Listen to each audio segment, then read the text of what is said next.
আসসালামু আলাইকুম ফ্রেন্ডস, সবাই কেমন আছেন? আশা করি অনেকটাই ভালো আছেন। তো আজকে ভিডিওতে দেখাবো কিভাবে আপনি এমবি কম খরচ করে টিকটকে ভিডিও দেখতে পারবেন, ঠিক আছে? অনেকেই বলে ভাই আমার তো প্রচুর পরিমাণ ফোনের মাঝে এমবি কাটে, ঠিক আছে? তো আজকে ভিডিওতে দেখাবো খুব সহজে আপনি দেখতে পারবেন টিকটক অথবা ইউটিউবে কিভাবে এমবি কম খরচ করে আপনি ভিডিও দেখবেন, ঠিক আছে? তো তার আগে অবশ্যই ভিডিওটা একটা সাবস্ক্রাইব করবেন, সাথে থাকবেন, বেল আইকনটা বাজিয়ে দিবেন। আর কোন ধরনের সমস্যা আপনার ফোনে আপনি একটা কমেন্টস করবেন, ঠিক আছে? পরবর্তী ভিডিও বানাবো। তো অবশ্যই চলেন টিকটকে প্রথমে আপনি টিকটক অ্যাপসে যাবেন।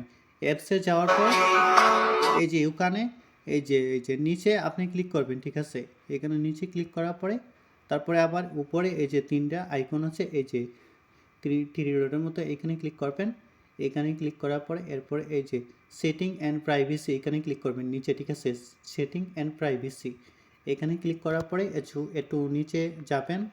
নিচে যাওয়ার পর তো দেখেন এখানে কিন্তু দেখতে পাচ্ছেন ডাটা সেভার, ঠিক আছে? এখানে এই যে ডাটা সেভার, এখানে আপনি কি করবেন? ক্লিক করবেন। এখানে একটা ক্লিক করার পরে এখানে এই যে এখানে হলো আসল মোড, ঠিক আছে? আপনি যদি টিকটক দেখার সময় দেখা যায় আমাদের এমবি যখন 100 জিবি ভরি তারপরেও কিন্তু মাস শেষ হয় না, এমবি শেষ হয়ে যায়, ঠিক আছে? তো আপনি কি করবেন, যদি এটা অফ অফ থাকে আপনি কি করবেন, এটা এই যে ডাটা সেভার এইটা চালু করে দিবেন। তো আমার সবসময় চালু থাকে, আমি আপনার এই ভিডিওটা দেখানোর জন্য আমি অফ করে দিছি।